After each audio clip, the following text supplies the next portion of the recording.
Don't do anything for anybody. Get a kettle on. Get a kettle on. What? No, the kettle. Kettle, yeah. Come on, get it on then. Oh, I don't know if I can allow that. What? I don't know if I can allow that.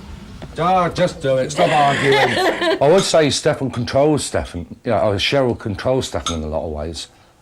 Because like Pat was saying, she prefers me as Cheryl. Yeah, I do. There's a more placid in that, you know. I'm not so aggressive, boisterous and things like this, you know. I'll say this is where Cheryl calms Stefan down. See, if I was Stefan, there's nothing to stop me. I just make my mind up and I'll do it, you know. Basically, as far as I'm concerned, when I had the counselling at mine, Joe says to me, mould the two characters into one. I wouldn't say it's been easy. I'm saying I'm nearly there. It's not, I ain't perfected it yet, but I'm getting there slowly, but fine, moulding the two characters the one instead of driving a wedge between the two, right, which I was doing at one time. He just wants somebody to love him and need him. That's what he basically wants. He wants the one-to-one commitment. And I can't accept it. I could, and I couldn't. And it's a bit personal, so I'm not going to go into all those details. Then all of a sudden, next minute, he stopped a fag out. Half the bloody ash went over my skirt. I says, mind my skirt, Roy. He says, oh, fuck your skirt. I said, I'll fuck you in a minute. And I nearly went for him as Cheryl, and I thought, oh, that's the first time I've ever done that as Cheryl. I think she's a lovely person all in one. As I've just said, I wish it could be Cheryl all the time. Because when he's Cheryl, he's Cheryl, she's totally in control of herself. And she can control her drinking. I says, come on then. I'm just going about decking one. And all the girls went round, no, Cheryl, no, you know. And then just in sheer anger, I just turned around and went, what up? Against the wood panelling. But as Stefan, he doesn't care. He just wants to do what he wants to do, and there's no point arguing with him. And I just won't cope with it. I just let him get on with it. It's the best way to do it. Then he'll go to bed, sleep it off, and start of a new day. See you later, Trouble.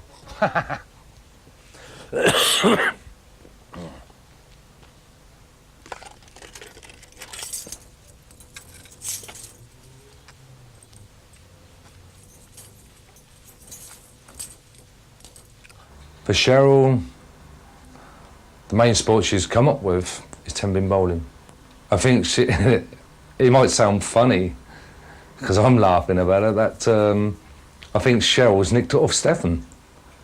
The difference is, for Stefan, when he plays ten-pin bowling, he's more aggressive. He forces the ball a bit too hard and he doesn't seem to have the control.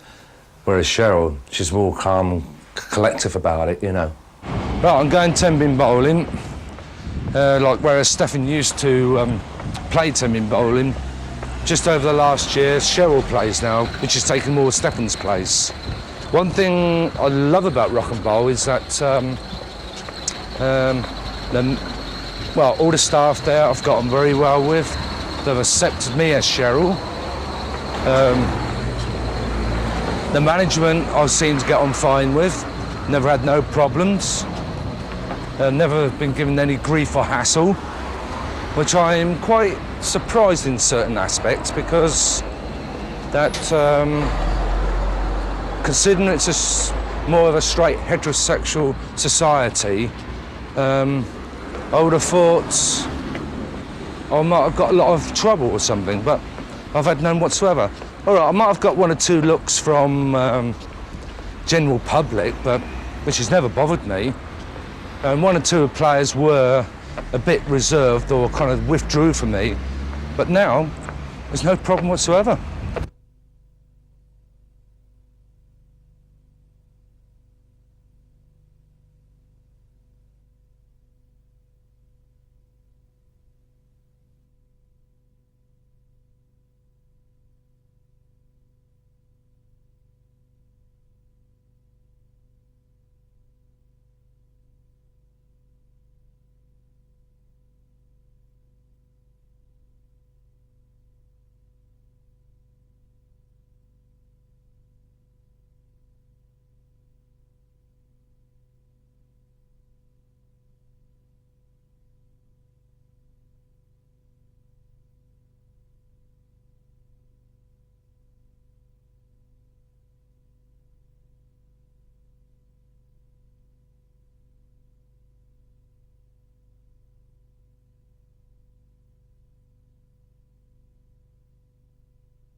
Best one I liked, and you couldn't hack calling me Stefan after a while, wouldn't you? How long did that take us to change? 2 years. About 2 years to call you Stefan from Malcolm.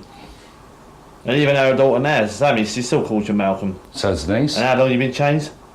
Since 1986. We do try and call you Cheryl when we That's right, yeah. think about it. But it's, you know, it's hard sometimes. Even dressed as Cheryl, I still tend to call you Stefan. You've called me worse. So has he. Yeah, well, we've been through a lot together. I think we've laughed just a bit Yeah. myself, to be honest. But all our children know about Stefan and know that he likes to be Cheryl. So there's never any worries about having to be private about it all. No, everything's fine with us. If you didn't accept me, you would have said so and say, fuck off, I don't want to know. Or whatever. Whether you put it in that context or what, or you might have been a bit more politer about it, you know, on that one. And, see, everyone's entitled to their own views and opinions, things like that. Because, like, you've got a couple of friends, like lesbians, Yes, I and have. so, and you accept them for what they are. Oh, yes. And there's like me, Yeah. different dimension altogether, you know, and another aspect. And that's one thing I love about you. To me, I kind of look at you like my family. I basically do. I mean, I've had to do a lot of things for you that a lot of people just wouldn't have done. Oh no, they wouldn't, no. No. Had to be hard as well, haven't I? I've had to shout at you sometimes. And Well, I'll be honest, I think you're about the only one I've ever really kind of taken notice of. See, like with Pat, I know I can get away with murder. yeah, with Pat, there was a different relationship between you and her, you see. Well, that's There's true. been a much closer relationship. Well, yeah, we with did have a your- relationship, yeah. Yeah, and with you actually sometimes like living under the same roof together, it makes a lot of difference. Whereas we're separate, and you know, it can't. You could take it in different ways, you know. That's right, but see, another thing is it's like that's at times I can't speak to Pat because she's too close to me on that side of it.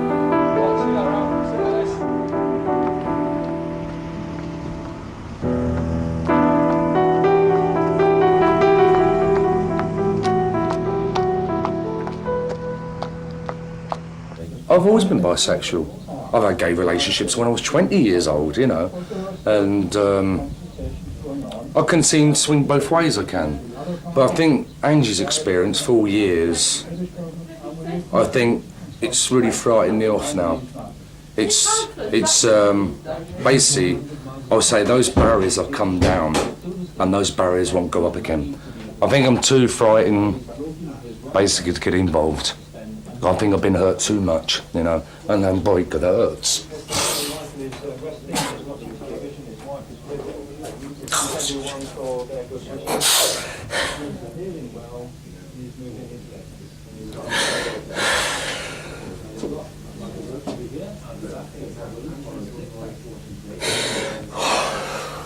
That's how it's hurt me, that is.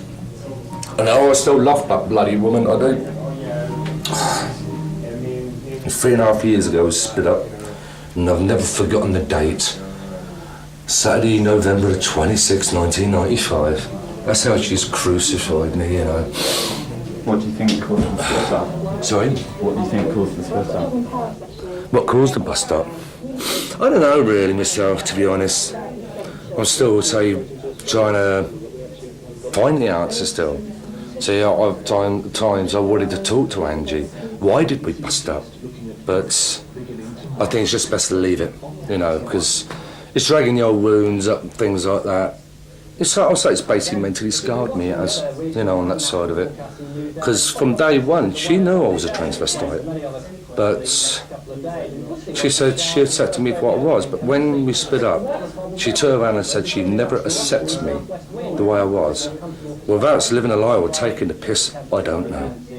Well, I've got to admit, when I split up with Angie, I said I'll never ever get involved with anyone ever again. Right? Time's a great healer. And, all right. Oh no, Angie's still in me in certain ways, because I've broken down over Angie and I, Pat, when I've had the booze in me. Because I still love that bloody cow. Yeah. And I'll be honest in that one. She'll always be with me, she will, you know. Stefan's always lived an aggressive life. I think, so because he's got the chip on his shoulder, you know, thinks everything's against him. I'd say from the age of, what, 13, 14, wish the old man was dead. Well, I hope he's fucking dead now. In certain ways, I'm glad I didn't kill him anyway, because otherwise I'd really end up behind bars and I would have fucked my life up. For a father who was such a bastard and never had no love and affection from him, I just want to be in part. I just hate being on my own. I detest it. I hated being on my own when I was in my 20s. So it's like, all right, I ain't got a bad flat. Could be a lot more better, or whatever. And I just hate going back to an empty flat. I wish I was going back. There was someone there, you know, I'm sharing my life with things like this, you know. I just hate it. Now this week, this was my last one I brought, was £99. And I would say it's the best wig I ever brought, personally by choice. I was never persuaded or influenced or anything like this. I brought this from a place down in Rushden. And I made a special appointment, told them that I was a tranny, you know, and what was it?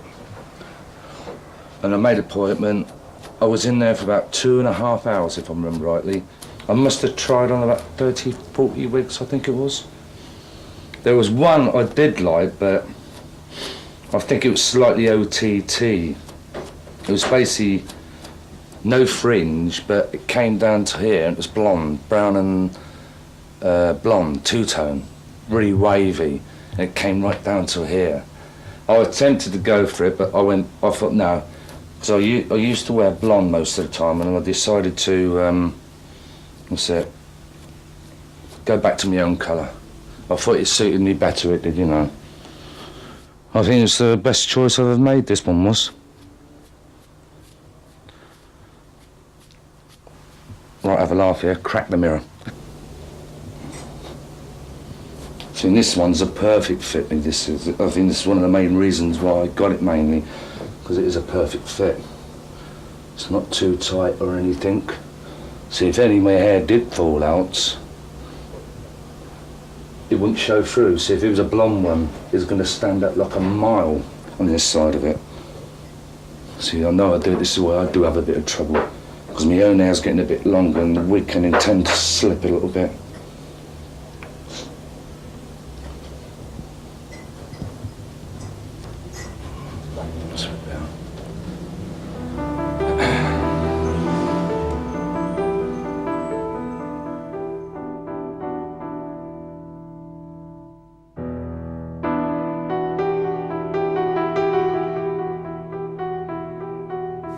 I know sometimes I wish I could be Cheryl all the time, but my lifestyle doesn't allow me, because I've lived as a male basically 43 years, but Cheryl's been in for the last 3 years, you know.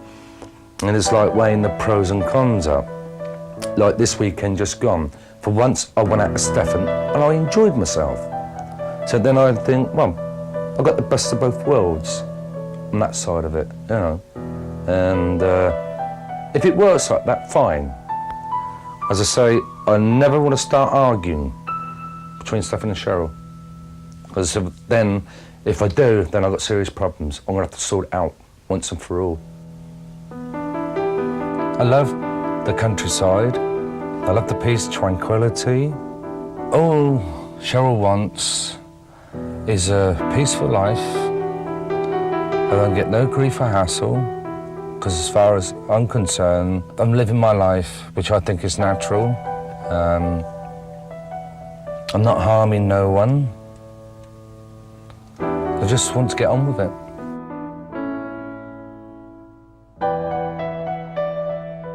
The future for Cheryl, I would say, is a lot more rosier. She's confident about it. And she can't wait for challenges, bridges to cross. Like whereas Stefan, he's, what you could say, too negative. I'll never get that time when I was drunk.